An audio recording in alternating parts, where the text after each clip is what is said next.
Okay, so this is me trying to see if the oxygen pumping switch is on at 3 a.m. on my first night in Tibet. And this is also me, packing the night before the trip. So I got a few week traveler essentials from the pharmacy, and it's not any regular pharmacy. I went to a Tibetan pharmacy.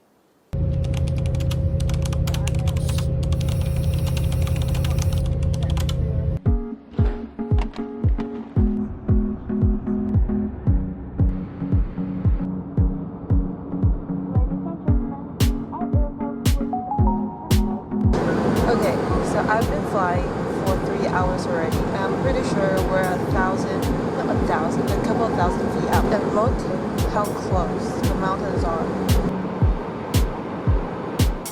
The Mount Fuji is standing at 3,700 meters, and Lhasa City has an altitude of 3,600 meters, making it one of the highest cities in the world. Also, it's one of the toughest places to travel to, especially when the hypothermia of high altitude hits you. Your heart rate increases.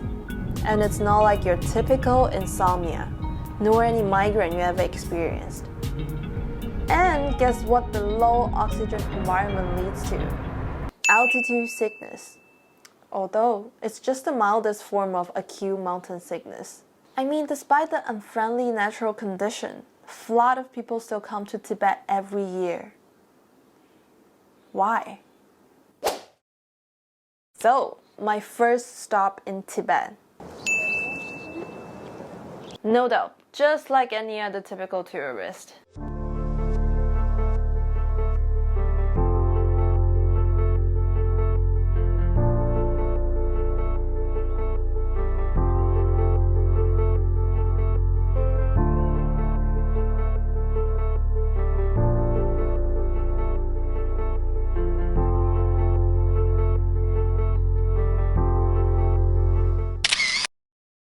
What surprised me was the number of Tibetans inside the Potala Palace. 你们平时也穿成这样吗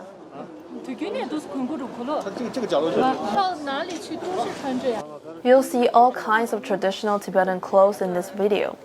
The fact is, Tibetan plateau is so big, so their clothing varies from one district to another. You really have to stay here for quite some time to tell the difference. Although their clothes are different, they came here just like any other Tibetans to pay homage to the holy palace. When I was expecting more typical tourists, I saw this man who was sitting alone in the middle of the Potala Palace Square. 您在拍直播吗？你在做什么？我在做 vlog。我不行。 So my friend here said he wouldn't want to show his face, so that's fine. But he's gonna tell me what he's doing here with all this like camera and tablet. He had at least 5 electronic devices and a 100 million pixel digital camera. 一坐一天。做一天 he's sitting here the whole freaking day just to get that time lapse video. He said I can add his WeChat. He's gonna send me all those videos he took for free. Send it to me, copyright free. Another fun fact I found about him: he's an extremely privacy conscious man. And guess what his identity is on the internet?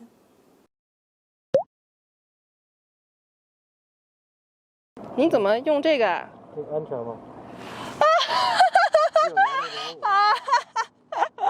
没有，另外小姐就聊我。OK， 也是。As I'm home editing this video, he invited me to a group chat to share videos and pictures he took with 40 other people he met during his 120 days budget road trip. Budget road trip, that's what he said. But if I was him, I would definitely sell those videos and pictures to Getty or BBC, CNN, CBC, whatever. Alright guys, so I'm at this typical tourist commercial street in Lhasa. By the way, the sun is killing me. But the strange thing is I found like here, this commercial street, I see more Tibetan than tourist people. Bakhor Street is the commercial center and the busiest street in the old city of Lhasa. After the Tibetan king Songtsen Gampo built the Jokan temple, believers flocked to it and gradually step out a path around the Jokan temple over time. Pavilions and shops then were built on both sides of the road to form today's Bakhor Street. always closed, especially for foreigner. Yes. It's really difficult place to come. At first, we try August this year, August. but we couldn't get permission. And then finally, this month, we Okay. did it. So we are happy. Okay, what's your impression on Tibet? How do you think about Tibet and Lhasa? It's, I will say, still deeply culturally binded to Tibet. It's not really mixed with the other. We still feel the Tibet culture. Tibetan call Bakwal the Holy Road because here houses the Jokhang Temple. Bakwal is a one-way street. You see Tibetans walk the same direction as the rotation of the prayer wheel. That is, walking clockwise.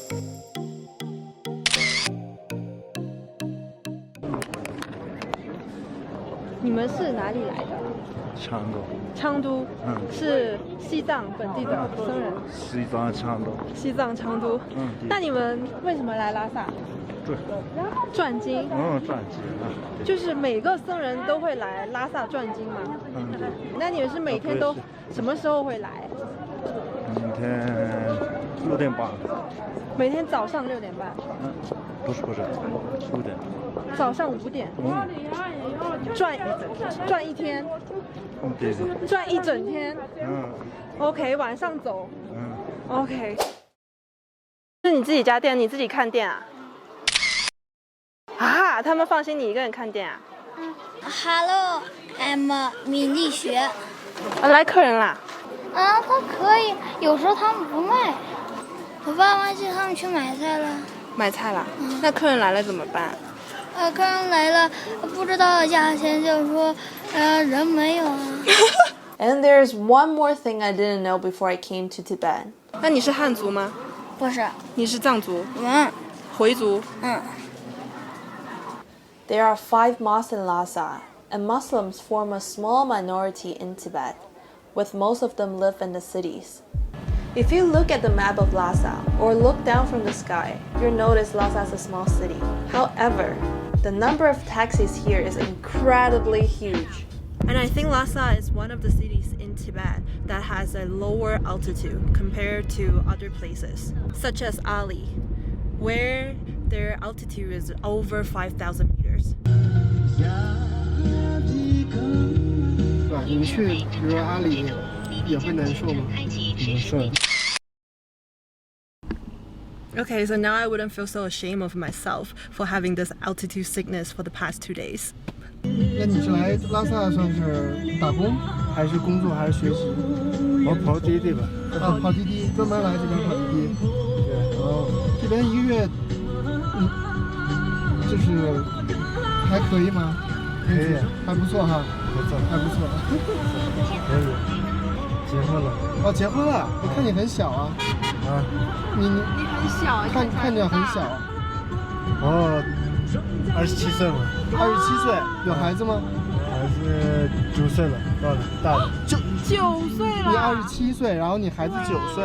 我结婚了，这是17岁。哦，4个孩子。这个太多了。太多了，是。再见。So one of my Tibetan friends recommended me to come to this market, and he said this place is the most ghetto market in Lhasa. Chong Sai Kang is located in the downtown area of Lhasa and is the largest commodity wholesale market in Lhasa. When farming and grazing season ends, Tibetans will come here to sell Z, beads, turquoise, and other germs that could be very expensive.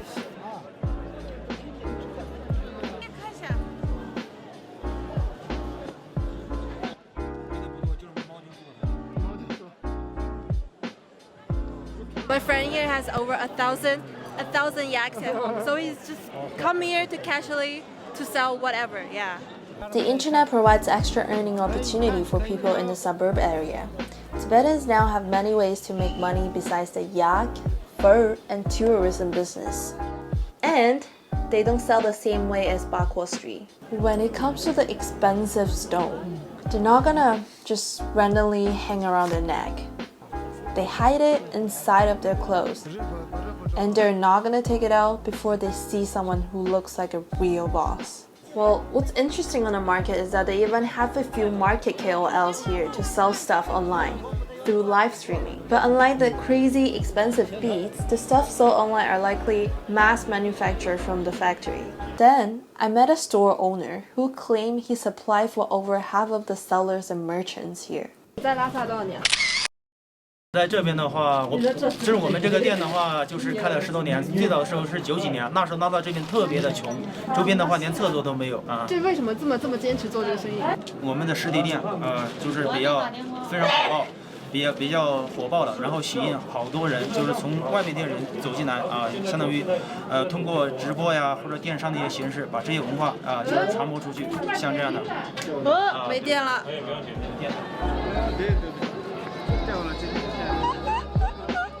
If you buy this in any other city in China, like Beijing, Shanghai, not even okay, Amazon or eBay, you don't get this quality, you don't get this price.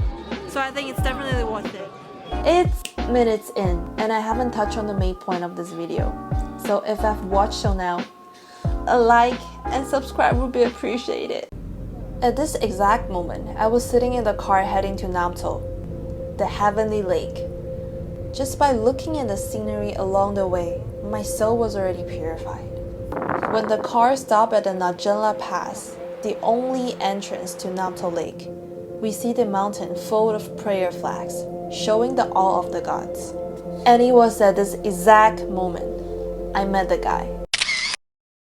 The guy who interprets the meaning of me having this channel and making videos. Me and my friends, we were taking a small minibus. And you know, on a minibus, you can't really open the door unless the driver opens it for you. So the moment when the driver hit the open button, you see this man reach his head into our car and start selling the prayer flag. Well, it's not about two, because he said one wasn't long enough. They cost me around 500 RMB, and when I thought he would settle for the deal, because 500 RMB is a good amount of money, but 500 didn't settle him. When we were writing our blessings on the flag, he continued to persuade us to buy more. I was annoyed. I didn't understand. I didn't know why he had to be such a greedy merchant. So I had a chat with him, and then it all made sense. I can feel he's like pulling a flag. I know. I think it's like crazy that he's just doing it alone and so fast and so quick.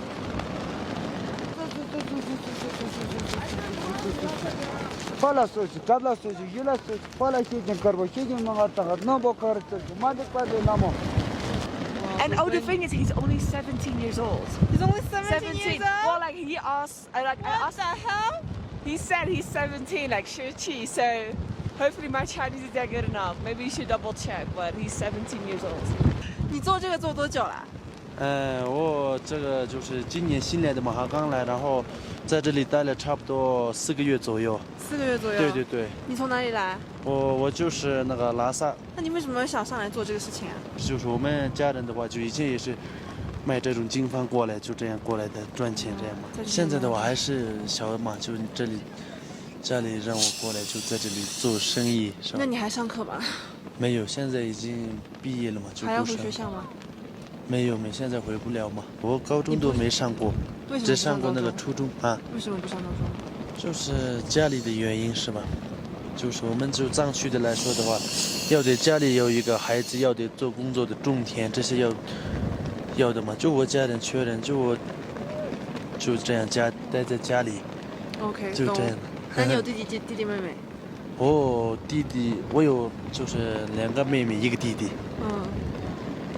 那他们就现在都读书了。对，现在他们都会一个一个的就上学，上对高中，对，上高中上大学就这样的。但是你出来帮他们。对，我是就这样的，对的。